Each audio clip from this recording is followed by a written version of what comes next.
नमस्कार। आज एक बार फिर से हम वैद्य सुभाष चंद्र जी के पास चल रहे हैं और वैद्य सुभाष चंद्र जी से ये बातचीत का जो सिलसिला है ये जारी रख रहे हैं।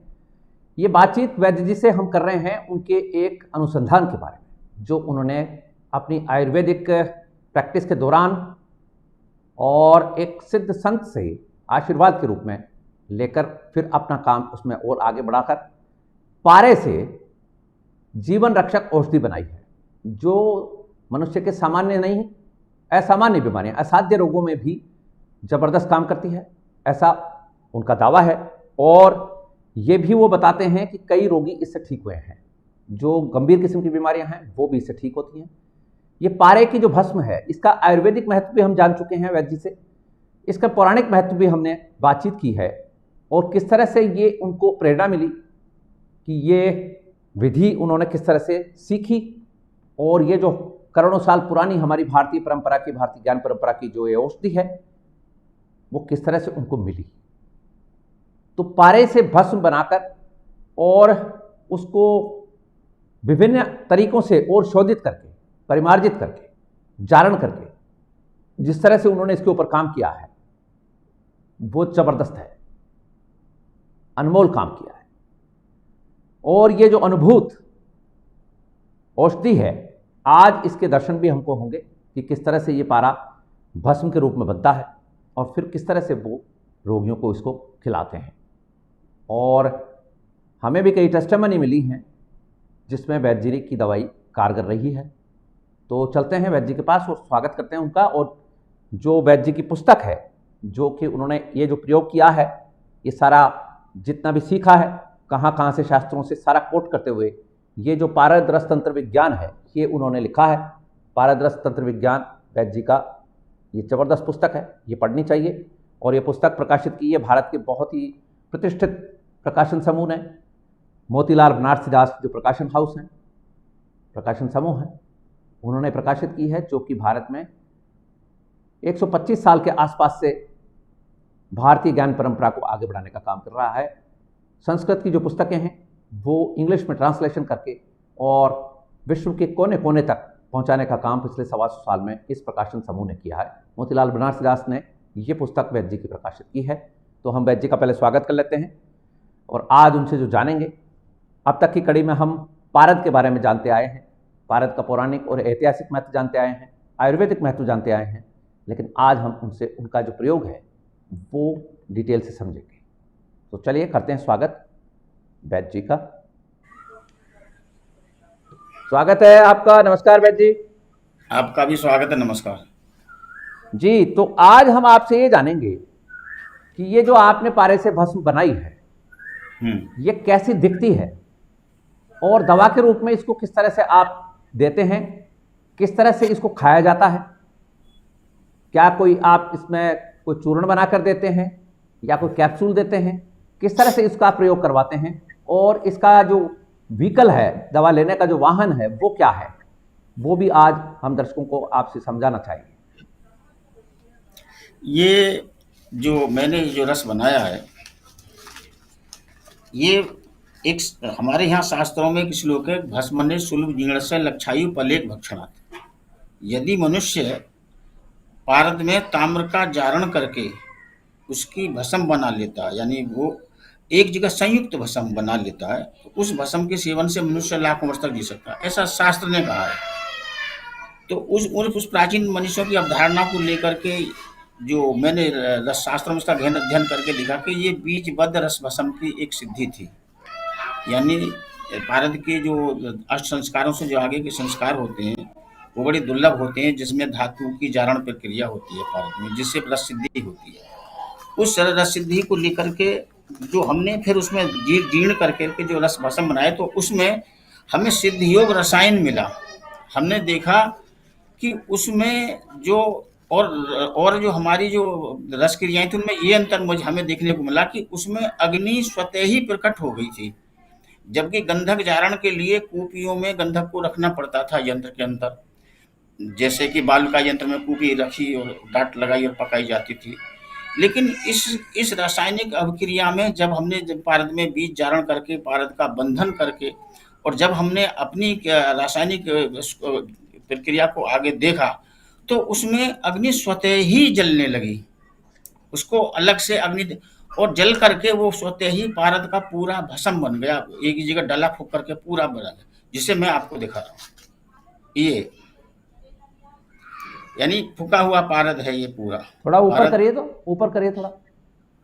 ये ऐसे फूक करके, लेकिन अभी नहीं, इसमें मतलब ये पूरा फूक गया, फूक करके एक तरीके से पूरा भस्म बन गया। और बाद में जब इसको हमने फिर मर्दन किया तो ये रस बन जाता है। ये आप इसको जरा शीशी को आप देख लीजिए, ये लाल रंग की थोड़ा सा, ऊपर करिए तो। ये हाँ, अच्छा। हाँ ये थोड़ा, अच्छा, हाँ ये जो काला सा रंग था, ये अब ये इस तरह का हो गया है।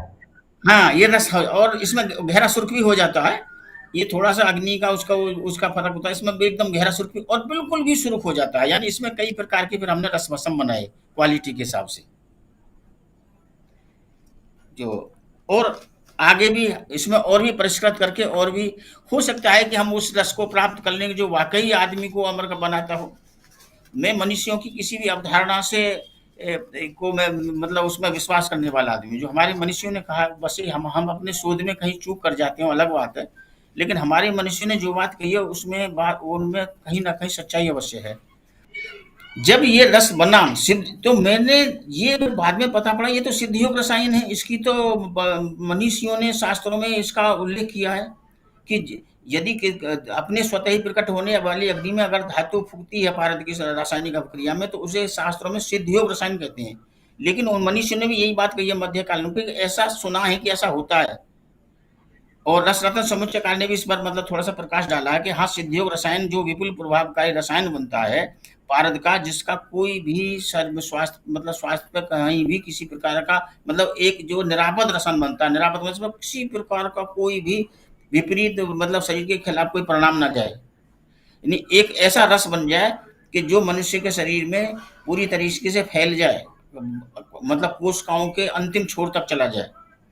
वो इस प्रकार का ये रस बना, मुंह में घुल जाता है, अगर आप वैसे भी चाट लेंगे जैसे, और पिघलने वाला मतलब इसमें रस के सारे गुण हैं जो फिर हमने इसको देखा कि जो रस में गुण होते हैं, जैसे धातु पिघलती है, रस का मतलब है जैसे कोई भी रस है वो मतलब शुगर वगैरह अग्नि पर रखोगे पिघलता है, ये सारी चीजें इस रस के अंदर देखी गई।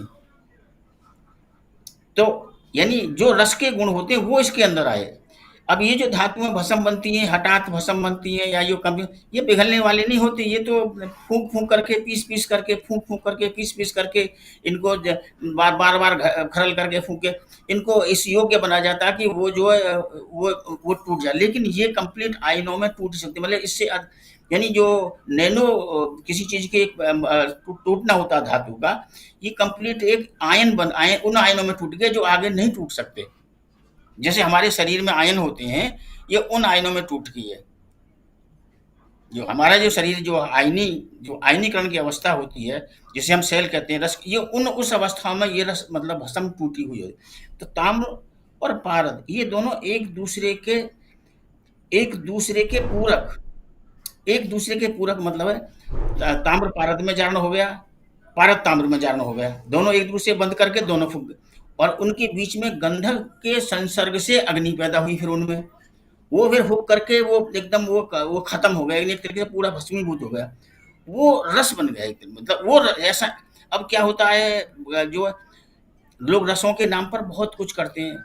अगर ताम्र रस की बनाने की बात करें तो उसमें इतनी कठिन प्रक्रिया है कि ताम्र के पत्रों पर लेप करो, गंधक का पारद का घोट घोट के लेप करके फिर फूंको फिर पुट लाओ, लेकिन फिर भी वो सिरो भ्रम और उल्टी मतलब वो पूरी तरीके से नष्ट पुष्ट नहीं होगा धातु। लेकिन इस रासायनिक अभिक्रिया में जो सिद्धियों की रासायनिक अभिक्रिया शिव कृपा से हमने विकसित की, उसमें धातु कंप्लीटली आयनों में टूट जाता है, यानी जो नैनो पैरामीटर जो धातु का होता है, जो जिससे आगे नहीं जा सकते, वो उस अवस्था तक टूट जाता है। और यही कारण है कि पारद की जो टूटी हुई अधिक अवस्था होती है, अगर ये और भी सही अवस्था में टूट जाता है तो ये वेद करने वाला हो जाता है। वेद का मतलब होता है धातुओं के अंदर घुस के कहने के पारे से सोना बना देती है। इसका मतलब अगर ऐसा भी हो जाता है तो फिर शरीर का भी वेद करता है, यानी तब अजर अमर करता है। वेद का मतलब होता है शरीर को वेद करता है, शरीर की जो हमारे अंदर जो शरीर में जो त्वचा आदि वगैरह इनका सबका वेद कर देता। मान लीजिए त्वचा वेद कर दिया तो त्वचा में झुर्रियाँ पड़ना ये सब खत्म हो जाएंगे और बिल्कुल युवावस्था जैसा ही हो जाएगा।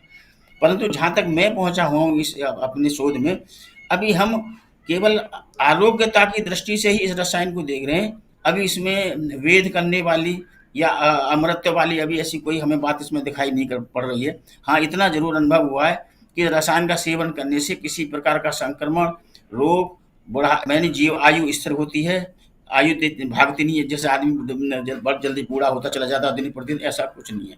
ये मेरा अपना निजी अनुभव है और इससे बड़ा कोई प्रत्यक्ष प्रमाण भी नहीं है इस रसायन का। और कई ऐसे रोगी हैं जो बिल्कुल असाध्य, जिनको डॉक्टर ने कह दिया मल्टी ऑर्गन फेलियर्स, ऐसा ही मेरे पास रोगी है जो इस रसायन से ठीक होकर के, उन डॉक्टरों ने ये कहा था कि अगर ये रोगी ठीक हो जाए तो आप हमारे मुंह पे थूक देना, लेकिन मैं उनके मुंह पे थूकने नहीं गया, लेकिन उनके नाम वगैरह मुझे पता है।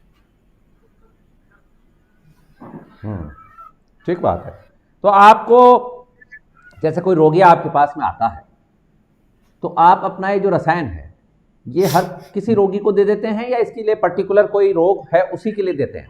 नहीं, मैं तो ये कहता हूँ स्वस्थ आदमी से स्वस्थ भी खाएं, अगर रोगी तो अपने रोग के लिए खाएं, रोग कैसा ही भी है, इससे मुझे ये नहीं, क्योंकि मेरा रसायन तो मतलब कोशिकाओं पर काम करता है। रोगी और निरोगी आदमी खाएं वो ज्यादा बेटर है। यानी निरोगी अपने जीवन को स्थिर बनाने के लिए, जिन्हें अपना जीवन स्थिर बनाना है, बुढ़ापे से दूर रहना है, अपने जीवन को लॉन्ग लाइफ चलाना है, अपनी लाइफ वो या अपने अपने मतलब आभा शरीर का, क्योंकि इसमें बल वीर्य वर्धक गुण, ये विरहण गुण होता है इसके अंदर। ताम्र का जो भस्म होता है ये विरहण होता है, और विरहण का मतलब है धात्वादि जो धातु के रोग होते हैं वो इससे नष्ट हो जाते हैं। मनुष्य धातुओं पर निर्भर करता है, अगर वो धातु किसी भी कारण से क्षीण हो रहा है तो उसको पता नहीं चलता कि शरीर से मेरा धातु किस तरीके से क्षीण होकर के मतलब मेरा दिन पर दिन में खत्म हो रहा हूँ। तो ये जो धातु के जो गुप्त क्षीण रोग होते हैं उनको पर भी ये रसायन अपने तरीके से काम करता है, उसको पता ही नहीं कि मेरे साथ में क्या हो रहा है। बहुत से धातु के ऐसे रोग होते हैं कि जो मल मूत्र के साथ उनकी जो ऊर्जा होती है मनुष्य की नष्ट होती रहती है, उसको पता नहीं चलता है। बाद में पता चलता है जब शुगर वगैरह इस तरह के लक्षण उसमें आने लगते हैं। क्यों? कि मधुमेह, प्रमेह का ही बिगड़ा हुआ रोग मधुमेह होता है। प्रमेह और मधुमेह दोनों एक दूसरे के भाई हैं, ये अलग नहीं है। प्रमेह से ही बाद में मधुमेह बन जाता है, लास्ट में कन्वर्ट होता है। यानी हमारे यहाँ इस प्रकार के मेह का मतलब है किसी भी कारण से धातु का शरीर से क्षय होना मेह कहलाता है, इसको शास्त्रों में प्रमेह कहा। तो ये प्रमेह जैसे रोगों पर भी काम करता है। और यदि मनुष्य, मैं तो ये समझता हूँ कि शिव कृपा से ये चीजें शिव कृपा से मिलती है। जिस पर शिव कृपा हो नहीं होगी, मेरा ये रस उसको मिलेगा ही नहीं। ये पर उसकी प्रवृत्ति इसके प्रति नहीं बनेगी, उसकी इच्छा इसके प्रति नहीं। केवल उन मनुष्य, ये तो उन मनुष्यों को मिलेगा कि जिन पर वाकई शिव कृपा है और उन्हें वाकई वो जीना है। क्यों? कि मृत्यु का निवारण करने वाला ये सहज साधन आज शिव कृपा से है। कोई समझे या न समझे, ये हम किसी से नहीं कहते कि या हम नहीं कहते। भले ही बनाने वाली बात हो सकता है कि मैं 1500 आदमियों के लिए अपने हाथ से मेहनत करके बना के दे दूं, इससे ज़्यादा तो मेरी भी हिम्मत नहीं है कि मैं रात दिन घोट कर मतलब इसके लिए करता रहूँ। लेकिन जो मैं मेहनत कर रहा हूँ, 1500 आदमियों तक मेरा उद्देश्य है कि अपनी बात को पहुँचाऊँ। 1500 उससे ज़्यादा नहीं, 1000-2000 आदमियों तक भी, तो वो ही उसी से ये पता पड़ जाएगी दुनिया में कि हाँ भाई किसी आदमी ने रस सिद्ध करके उन आदमियों को दिया। ऐसे उन आदमियों ने वो आदमी जो इस रस को खाएगा, ये मेरा दावा है कि वो जीवन में उसने अपना कुछ जीवन में पहली बार कुछ ऐसा खाया है कि जो उसे अगले जन्म तक भी काम देगा। मैं इस जन्म की बात नहीं कर रहा, आगे के जो मतलब ये आपके जो मन आत्मा पर भी इसका प्रभाव होता है। ये मैं पहले भी इस बात को बता चुका हूँ कि रस का सेवन जो होता है, रस से मन बनता है और मन से विचार बनते हैं, सारी चीजें। यानी ये एक तरीके से इसको शास्त्रीय भाषा में हम कहें तो ये चक्रों का चलाने वाला है। यानी आदमी के अंदर जो 60 चक्र होते हैं ये उनको चलाता है। कुंडलनी से संबंध भी माना गया रस का, यानी चक्रों को चलाने, योगवाही कहते हैं इसलिए शास्त्रों में कि ये योग यानी योगवाही, यानी जो चक्रों को चलाने के लिए हम योग क्रिया करते हैं वह रस भी योगवाही होता है। जब चक्रों को चलाता है तो आदमी को बुढ़ापा, जरा व्याधि सारी चीजें अपने आप खत्म होती चली जाती हैं। तो जब उसके जैसे जैसे चक्र जागृत होते चले जाते हैं, उसी प्रकार से उसके अंदर जो है उसके प्रभाव से आदमी अपने आप स्वतः निरोग होता चला जाता है। ये बहुत बड़ी बात कही आपने कि जो योग हमारे यहाँ वैसे भी किसी भी हमारा जो भारतीय ज्ञान परंपरा है, सनातनी ज्ञान परंपरा है, उसमें एक चीज का एक ही उपाय नहीं है। जो आसन प्राणायाम ध्यान धारणा प्रत्याहार नहीं कर सकता है, उसके लिए इस तरह की भी व्यवस्था है जो आपने हाँ, बताई है। हाँ, नहीं, जब ये आप रस सेवन करेगा मनुष्य, मेरा कहने का मतलब है इस रस के सेवन करने से ध्यान धारणा समाधि की तरफ उसका ध्यान मतलब वो जाएगा, उसका मन हम्म, स्थिर होने लगेगा। हम्म, क्यों? कि रस और मन दोनों ही चंचल हैं स्वभाव से। अगर रस ठहर जाता है तो उसका मन भी ठहर जाएगा। हम्म, अब देखिए, अब किसी को आप सर नशा करा दीजिए, दारू पिला दीजिए, उसका मन कितना चंचल हो जाएगा, कितना मतलब इधर उधर की बातें करेगा, वो ठहरेगा नहीं। इस क्योंकि वो भी एक प्रकार का वो रस ही होगा उसमें, जिसमें नशा मतलब जो आदमी पर को प्रभावित करता है। इसी प्रकार से ये रस मन को शांत करता है, यानी जो आदमी का जो मन है, उसकी जो चंचलता है, उसे उसको मतलब मन की चंचलता पर अपने प्रभाव से उसे मतलब जो भटकाव है उसको कम करता है। और सबसे बड़ी बात है कि रस को खाने से आदमी को वायु के धारण करने की शक्ति बढ़ जाती है। यानी जो आदमी, मान लो एक आदमी 30 सेकंड से ज्यादा वायु धारण नहीं कर सकता या सांस उसे रोक नहीं सकता, लेकिन जैसे रस सेवन करने के बाद में उसकी 1 मिनट 2 मिनट से वायु धारण करने की शक्ति बढ़ती चली जाएगी। बाद में इतनी शक्ति बढ़ जाएगी वो आधा आधा घंटा तक सांस भी नहीं लेगा। क्योंकि रस की जो ऊर्जा है अंदर, जो रस से जो उसके शरीर में जो जिसको हीमोग्लोबिन या जिससे जो ऑक्सीजन जो ऊर्जा उसमें जो सेल्स जो जागृत हो रहे हैं, उसको जो ऊर्जा मिल रही है, वो ऊर्जा इस रस से मिलने लग जाती है। और जब रस से, यानी मेरे कहने का मतलब रस चाटने के बाद में तुरंत ये ऑक्सीकरण है, यानी ऑक्सीजन की मात्रा ब्लड में एकदम तेजी से बढ़ती है। और जब ऑक्सीजन में ब्लड की मात्रा बढ़ती है तो रोगों का नाश स्वतः ही होने लगता है। यानी कि इसमें जो ताम्र धातु है वो ऑक्सीकारक है, यानी उसमें ताम्र में ताम्र ऑक्सीकारक होता है। यदि वो सही फूका हुआ हो और पारद के साथ फूका हुआ हो तो शरीर में ऑक्सीजन विशेष उसका जो हीमोग्लोबिन है वो बढ़ने लगता है। और ये बात एक बार श्री एक NP जैन हमारे मोतीलाल बनारस के बहुत बड़े प्रकाशक रहे थे, उनको ब्लड कैंसर था शायद।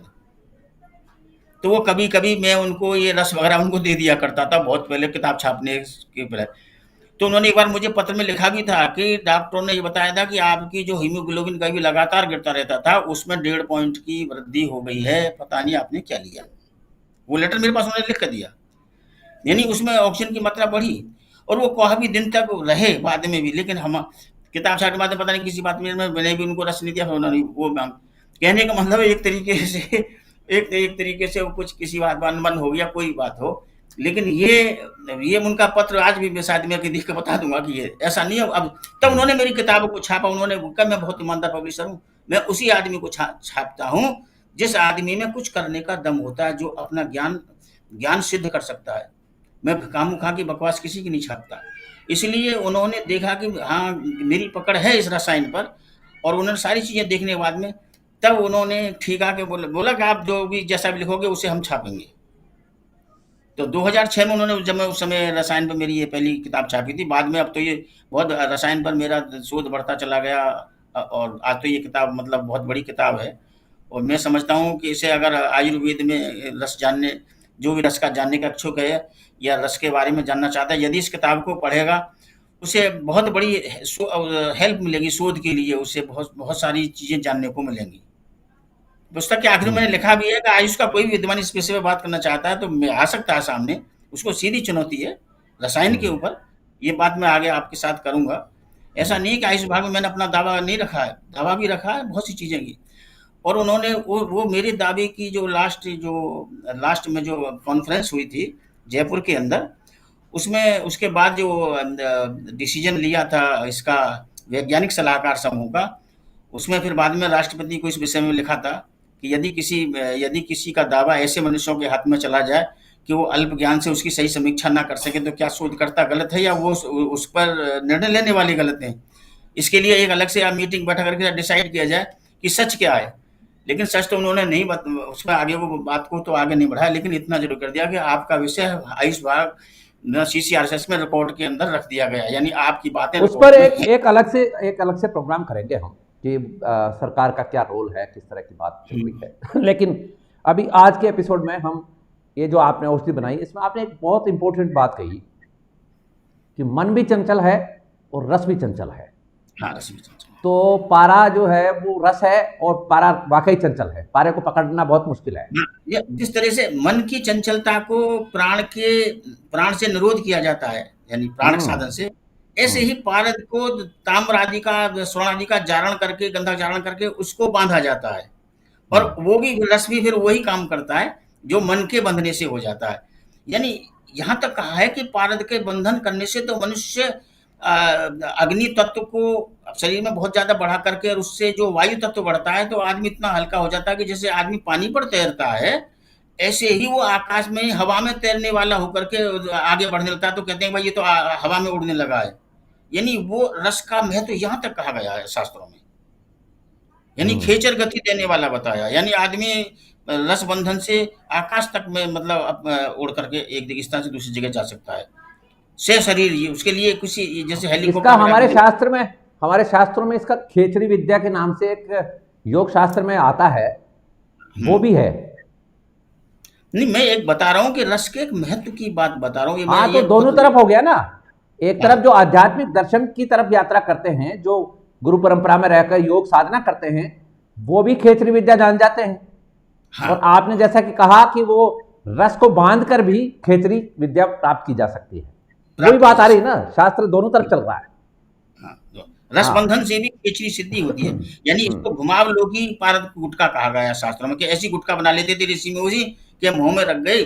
और यानी कहने का मतलब ये है कि उनका जो शरीर है उसका वैज्ञानिक आधार बनता है।